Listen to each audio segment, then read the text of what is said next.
Welcome to the stairs in my house. Above the stairs is this picture. I painted it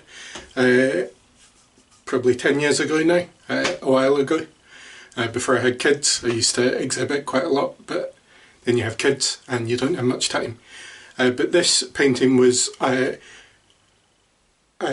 exhibition called Mind Blowing. It was all about those moments where you are maybe going along life, just living every day, maybe being a bit robotic, and then just God grabs your attention and just blows your mind with how incredible he is.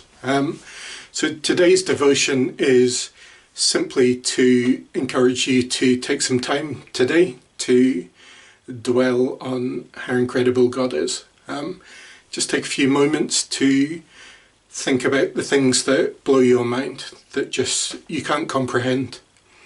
The things that just baffle you about how incredible God is.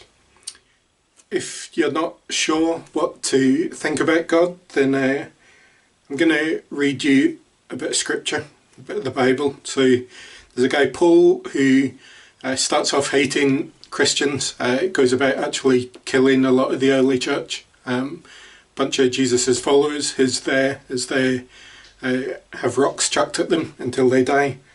But then has this moment where his mind is just blown by God, where he realises that Jesus is who Jesus said he was, that he really is God himself.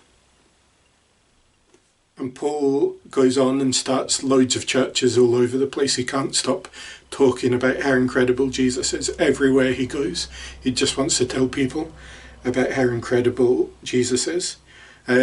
And there's a city called Ephesus, and he starts a church there and then leaves them. But he keeps in contact with them. He writes a letter. It's in the Bible. We call it the letter to the Ephesians. And it's this letter from Paul to a bunch of his friends to the church in Ephesus. So I'm going to read that. I'm going to move out the way so you can just think about God blowing your mind. But it talks about how incredible the love of God is. How it's much bigger, how it's much deeper and wider and fuller than we can even imagine. We had this verse at our wedding. One of the readings at our wedding was these verses. So I hope you enjoy them. So we're in Ephesians chapter 3, verses 14 to 19. I'm going to read that. I'm going to move out the way, let you look at the picture and just reflect on how mind-blowing God is. For this reason, I kneel before the Father, from whom his whole family in heaven and on earth derives its name. I pray that out of his glorious riches he may strengthen you with power through his Spirit in your inner being, so that Christ may dwell in your hearts through faith.